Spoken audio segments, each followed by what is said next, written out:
भगवान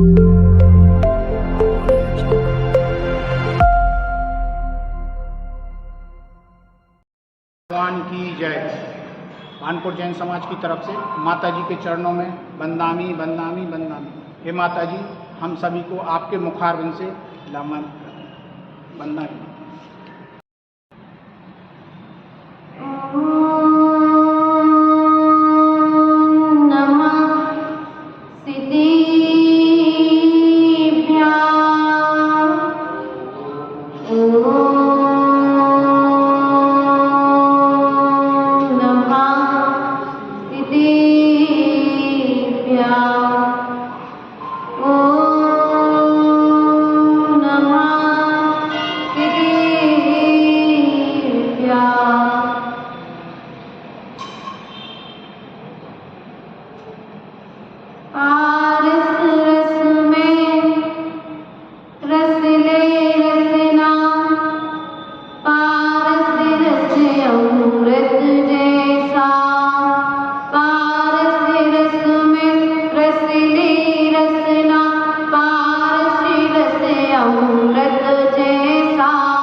आदि ब्रह्मा प्रथम तीर्थेश्वर आदिनाथ भगवान की देवादिदेव चैतन्य चमत्कारी चिंतामणि मूलनायक पार्श्वनाथ भगवान की देवादिदेव वर्तमान शासनायक वर्तमान स्वामी की आचार्य भगवंत कुंद कुंद स्वामी की आचार्य गुरुवर 108 विभव सागर जी महाराज की अहिंसा में विश्व धर्म की द्वारिका संघ की। प्रिय बंधुओं, चलते हैं पर्युषण पर्व की आह्वान करने के लिए प्रातःकालीन वेला से महान पर्वराज पर्युषण पर्व हम सभी बड़े ही उत्साह और उमंग के साथ इन महान पर्वों के लिए मनाएंगे। आचार्य भगवंत कहते हैं अद्योतमः क्षमा यत्र। क्या कहते हैं? अद्योतमः क्षमा यत्र सा धर्मो दस भेद का। आचार्य भगवंत कहते हैं यह जो धर्म है, उत्तम क्षमादीय जो धर्म है, इसके 10 भेद हैं। कितने भेद हैं? शरीर एक ही है। मनोज भैया, प्रदीप भैया, शरीर एक ही है, लेकिन हाथ भी है, पैर भी है, 2 कान भी है,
उत्सव नहीं है।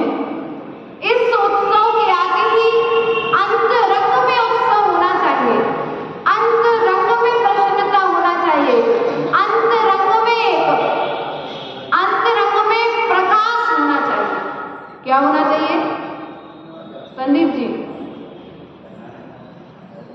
अंतरंग में प्रकाश नहीं होगा और बाहर में कितनी ही लाइट जलती रहे, हो सकता है कि प्रकाश ना हो। बाहर में प्रकाश हो, अंतरंग में प्रकाश ना हो तो बाहर में जली हुई लाइट भी तुम्हें प्रसन्नता नहीं देती है, देती है क्या? इसलिए अंतरंग में खुशी होना चाहिए, अंतरंग में प्रसन्नता होना चाहिए, अंतरंग में इस पर्युषण पर्व को मनाने का भाव आना चाहिए।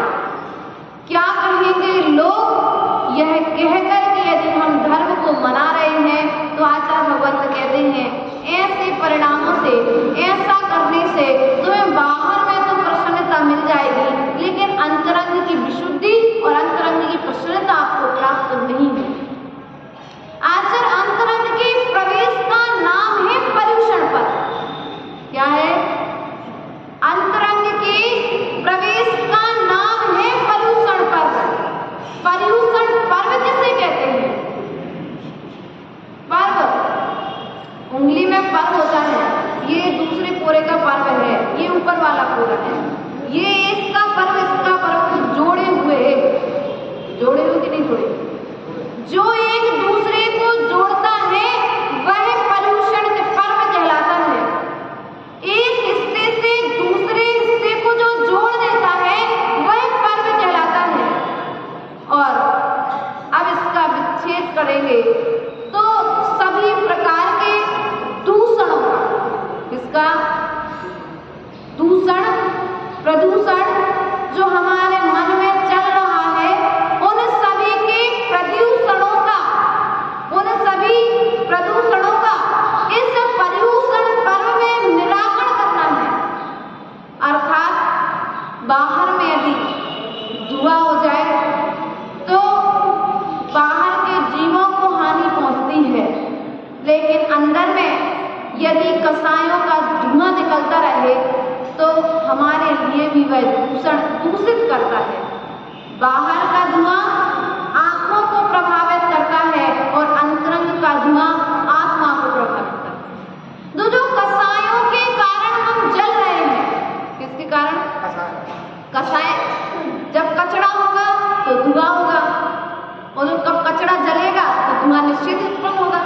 तो जो कसायों का कचरा हमारे अंदर में पड़ा हुआ है, क्या हुआ है? कसायों का जो कचरा पड़ा हुआ है उस कचरे को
यदि नहीं दिया जा सकता होता तो शायद वर्तमान में साधु नहीं जीते।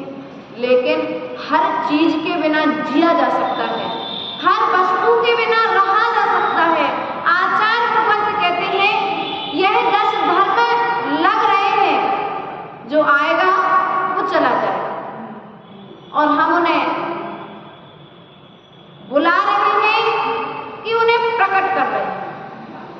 ये 10 धर्म मात्र बहिरंग में आ रहे हैं तो आएंगे और चले जाएंगे, लेकिन ये 10 धर्म जिसके जीवन के अंदर में आ जाएंगे, प्रकट हो जाएंगे, वे कभी भी बाहर नहीं जाएंगे।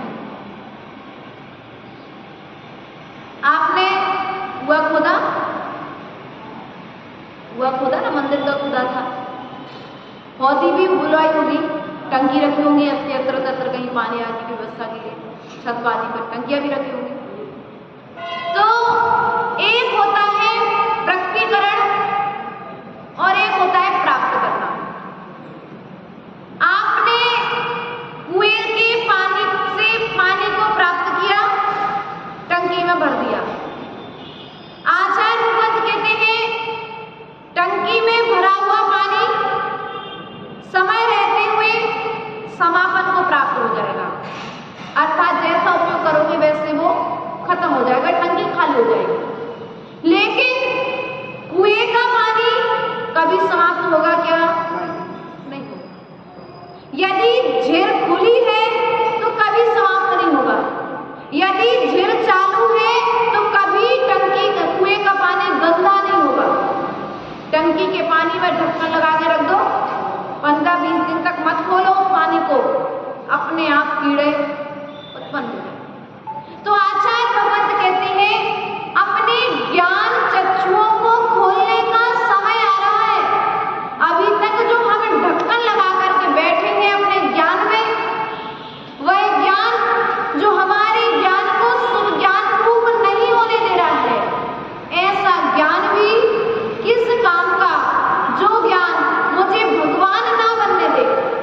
तो आचार्य प्रपंच कहते हैं श्रावक इन 10 दिनों में साधु बनकर के रहने का अनुभव करता है, अंश मात्र तपस्या करता है, आचरण करने का प्रयास और पुरुषार्थ करता है। सभी जगह पर शिविर लगाए जा रहे हैं। आचार्य प्रपंच कहते हैं ये शिविर क्यों लगाए जा रहे हैं? उन श्रावकों के लिए अपने अपने नगरों से एक नगर में बुलाया जा रहा है, साधु के शरण में रहकर के, साधु के चरणों में रहकर के उन्हें भी 10 दिन का घर त्याग करके आए, इसलिए आपने उन्हें सब तरह की व्यवस्थाएं प्रदान कर दी। क्यों?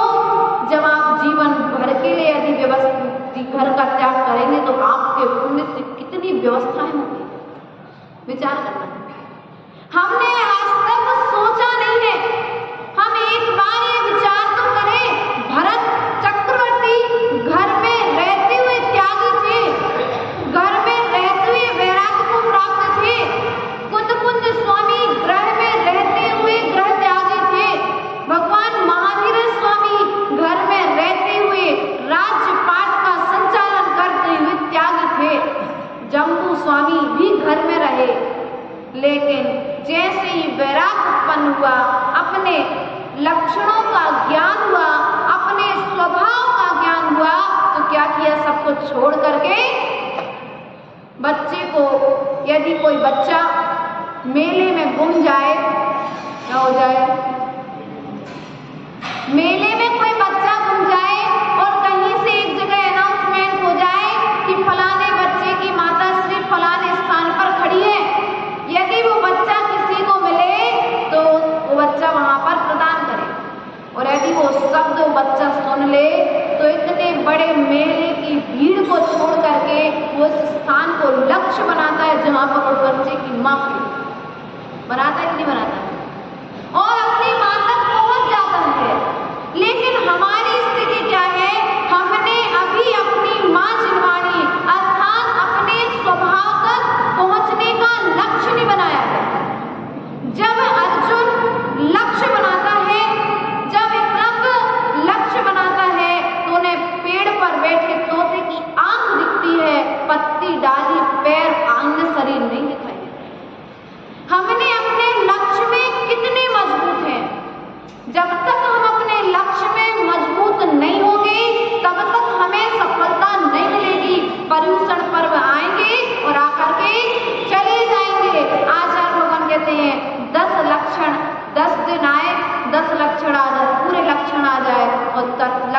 लक्षण गए तो सब लक्षण, ऐसा तो नहीं चल रहा है। जाने के बाद में भी कुछ ऐसा करके जाओ कि जाने के बाद भी तुम्हारा नाम याद किया जाए। जिसने मंदिर बनवा दिया उस, अब तुम चले जाओगे, ये मंदिर जब तक रहेगा तुम्हारा नाम रहेगा। रमेश चंद जी, तुम चले जाओगे, आयु समाप्त होती, प्रदीप जी चले जाएंगे, यहाँ पर जितने लोग बैठे सब चले जाएंगे अपने अपने आयु कर्म के समाप्त होते ही, लेकिन ये मंदिर शाश्वत रहेगा, ये जिनवाणी शाश्वत रहेगी, ये प्रतिमा यहाँ पर विराजमान रहेगी जब तक इसकी आयु होगी चूने मिट्टी। इसलिए विचार करना है। तुम चले जाओगे इस घर को छोड़ करके, जब इस घर को छोड़ करके तुम्हें जाना ही है, जाना ही नहीं जाना, इस घर को छोड़कर तुम्हें जाना है, और जब जाना है तो जाने के पहले क्या करना है, एक बार छोड़ने के पहले विचार करना। त्यागी वो नहीं होता है जो छोड़ते हुए को छोड़ता है, महान वो नहीं होता है कि छूट रहा है तो त्याग कर दिया। भैया मोदी ने तो नोट निकलवा ही ले, उससे अच्छा है कि एक काम करो मंदिर में दान करो। तो बहुत सारे लोगों ने उस समय क्या किया, पहले तो मोदी लेना नहीं चाह रहे थे, लेकिन बाद में फिर क्या स्थिति बनी कि जो देना नहीं चाह रहे थे, सालों का रखा तो उन सबने लाला करके बर्बाद, उससे अच्छा पहले मंदिर में। तो हमें विचार करना है, हमारी स्थिति भी कहीं इस तरह की तो नहीं है कि आयु कर्म समाप्त होगा उसके पहले आप छोड़ोगे कि छूट जाएगा तो छोड़ो। चक्रवर्ती तीर्थंकर जितने भी महापुरुष हुए उन्होंने छोड़ा है, धन संपत्ति तुम्हें छोड़े उसके पहले तुम उसका त्याग, क्या कहा, तीर्थंकरों ने संपत्ति को छोड़ा है, तीर्थंकरों ने लक्ष्मी को छोड़ा है, तीर्थंकरों ने अंतरंग लक्ष्मी को प्रकट किया है, इसलिए वो महान है। उन्होंने विभाव को छोड़ा है, स्वभाव को प्रकट किया है। जब तक अंतरंग में स्वभाव का नीर प्रकट नहीं होगा तब तक विभाव जान नहीं सकता। हमारी स्थिति कहीं बिल्ली की तरह तो नहीं है। बिल्ली देखी कि नहीं देखी? देखी कैसी होती है, छोटी पूंछ होती है, 2 आंखें होती हैं, छोटा सा मुंह होता है, 2 कान होते हैं, 4 पांव होते हैं, थोड़ी सी ब्राउन से रंग की काली होती है, चिटकबरी होती है, ऐसा है, सफेद भी होती है, लाल भी होती है, काली भी होती है, आदि आदि तरीके से। लेकिन आपने यह जो देखा, आपने उसका विभाव देखा है, आपने उसके बहिरंग को देख करके बिल्ली को जाना है, लेकिन उसका विभाव गुण क्या है जो बाहर में विख्यात है। बिल्ली का गुण है वह जब भी दूध पीने जाती है इतनी आसक्ति के साथ जाती है कि रमेश चंद यदि डंडा लेकर के भी आ जाए तो डंडा खा लेगी लेकिन दूध पीना। वह यह सोचती है बिल्ली कि मुझे कोई नहीं देख रहा है।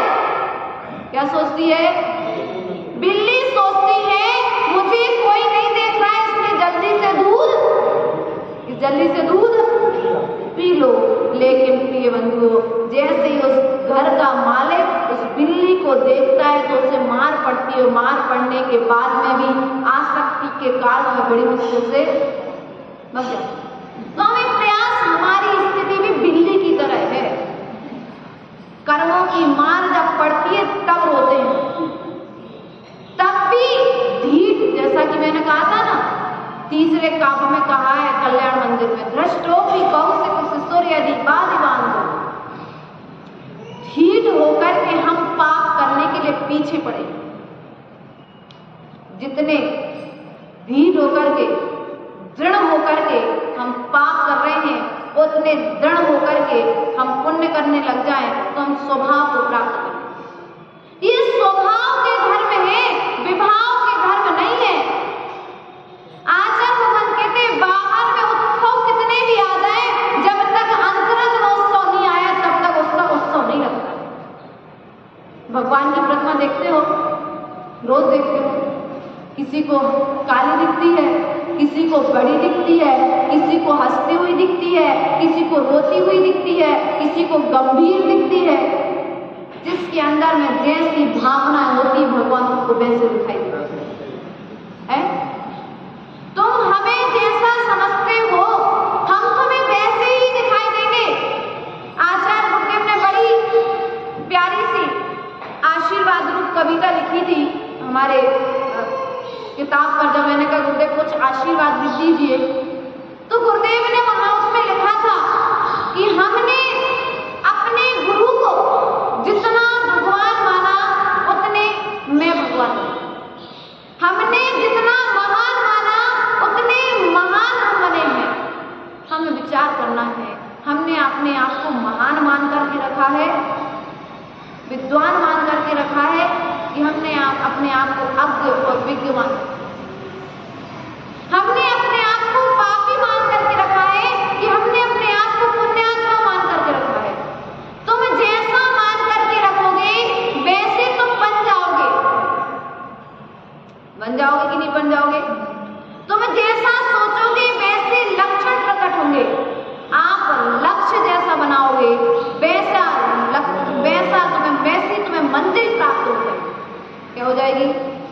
आपको महल तक जाना है, आपको ऊपर भगवान के दर्शन करना है, तो इन 10 सीढ़ियों का सहारा लेना पड़ता है। जो आचार्य भगवान को कहते हैं कि जब आपके लिए महल तक जाना है तो सीढ़ियों का सहारा लेना पड़ता है, तो जब आपको मोक्ष तक जाना है तो इन 10 धर्मों का सहारा लेना पड़ेगा। क्या लेना पड़ेगा? ये 10 धर्म मोक्ष नहीं है, 10 धर्म मोक्ष नहीं है, लेकिन ये 10 धर्म मोक्ष के साधन है। क्या है? ये 10 धर्म मोक्ष के साधन है, ये 10 धर्म मोक्ष के कारण है, ये 10 धर्म हमारा स्वभाव है। हम स्वभाव की चर्चा करेंगे। हमने आज तक यह सुना है कि क्रोध करने से क्या होता है, हम आपको ये नहीं बताएंगे क्रोध करने से क्या होता है, हम आपको ये बताएंगे कि क्षमा का फल क्या है। हम आपको ये नहीं बताएंगे कि मान करने से क्या होता है, हम आपको ये बताएंगे कि मानव धर्म का पालन करने से क्या होता है। क्योंकि नेगेटिव पॉइंट को हमेशा सुनते आ रहे हैं कि जिसने क्रोध किया सो वो नरक चला गया, जिसने मायाचारी की सो त्रैच गति को प्राप्त हो गया। लेकिन हम कभी तो पॉजिटिविटी लेकर के आए, कभी तो पॉजिटिव सोचे। हम अच्छा बोलेंगे तुम अच्छा बनेंगे, हम पॉजिटिव सोचेंगे तो हम पॉजिटिव बनेंगे। हमने पहले से ये सोच करके रख लिया कि हम महाव्रतों का पालन नहीं कर सकते, भैया बहुत कठिन है। अब तुमने जब ये नेगेटिव पॉइंट अपने अंदर में पहले से डाल करके रखा है, एक बच्चा जब साइकिल चलाता है तो साइकिल चलाते समय जब सीखता है साइकिल चलाना तो कई बार गिरता है। क्या करता है? कई बार गिरता है। लेकिन आप यदि उनके सपोर्ट में पीछे खड़े तो क्या कहते हो? बेटा नहीं बेटा बन जाएगी, तुमसे कोशिश करो। बार बार आप उसे पॉजिटिव देते, आप उसे हिम्मत देते उसके विचारों में, उसके लिए एक इस तरह का उसके दिमाग में माहौल क्रिएट कर देते हैं, ऐसा माहौल बना देते हैं वो बच्चा सोचता है नहीं मैं कर सकता हूँ। ऐसा कौन सा काम है जो इंसान नहीं कर सकता? यदि नहीं कर सकते होते तो हमारे पार्श्वनाथ भगवान आज नहीं होते। जो हमें तो वही करना है जो भगवान ने किया है। इन 10 दिनों मात्र वही काम करना जो भगवान पार्श्वनाथ ने किया है, वही काम करना जो भगवान महावीर स्वामी ने किया है, वही काम करना जो भगवान आदिनाथ ने किया था। तो निश्चित ही जैसे आज 2500 साल बाद भी भगवान महावीर स्वामी की पूजा हो रही है, कोड़ा कोड़ी सागरों की समय निकल गया, उसके बाद भी हम आदिनाथ को आज जान रहे हैं। तो मेरा विश्वास मानना, इस बात पर विश्वास करके रखना कि इतने समय बाद हम उन तीर्थंकरों को मान रहे हैं, तो निश्चित यदि उनका आचरण करोगे तो तुम्हें भी यह समाज, यह नगर, यहाँ के लोग अर्थात 3 लोक के जीव तुम्हें पूछेंगे। हमें लेकिन स्वयं में आना पड़ेगा, स्वयं को पाना पड़ेगा, स्वयं को प्रकट करना पड़ेगा, अंतरंग में अपने स्वभाव को जानना पड़ेगा। आज तक मैंने अपने आप को पापी मान करके रखा है, मान करके रखा कि नहीं रखा? हमने अपने आप को एक पाप का घर बना लिया है जिसमें मात्र कसायों का प्रवेश हो रहा है। एक ये मंदिर है, आप मंदिर में जब प्रवेश करते हो ना तो पांव धो के प्रवेश करते हो, हाथ धो के प्रवेश करते हो, नहा करके आते हो घर पे, द्रव्य शुद्धि का पूरा ध्यान रखते हो। आचार्य भगवंत कहते हैं जब जिनालय में प्रवेश करते हो तो बहिरंग शुद्धि का पूरा विचार करते हो। तो तुम्हें अपने आत्मा के अंदर के मंदिर में जब प्रवेश करना है तो बहिरंग शुद्धि के साथ में अंतरंग शुद्धि का आश्रय लेना पड़ेगा। किसका आश्रय लेना पड़ेगा? अंतरंग की शुद्धि का आश्रय लेना पड़ेगा। जैसे जूठे पात्र में दूध, खट्टे पात्र में यदि दही का पात्र है और इसमें दूध रख दिया जाए तो वह दूध भी फट जाता है, अपने काम का नहीं रह जाता है। उसी प्रकार से आचार्य भगवंत कहते हैं कसायों भरा जो हमारा पात्र है इसकी लगार को साफ कर लेना। अगर नहीं करेंगे तो ज्ञान तो जाएगा अंदर तक, लेकिन वो विभाग होकर के बाहर निकल जाएगा। इसलिए हमें स्वयं विचार करना है, हमें स्वयं चिंतन करना है, दूसरा कोई नहीं आएगा। हम बाहर से उपदेश दे पाएंगे लेकिन अंतरंग में जब उपदेश जाएगा, अंतरंग में जब आचरण आएगा तभी हमारी और आपकी सफलता है। सफलता एक के कहने से नहीं मिलती है, परस्पर में एक दूसरे के सहयोग से हमें सफलता प्राप्त होगी। प्रिय बंधुओं, इस पर्युषण पर्व की पूर्व बेला में हम आप इतना ही कहना चाहेंगे, वस्तु का स्वभाव धर्म है, चारित्र को धर्म कहा है, दया को धर्म कहा है।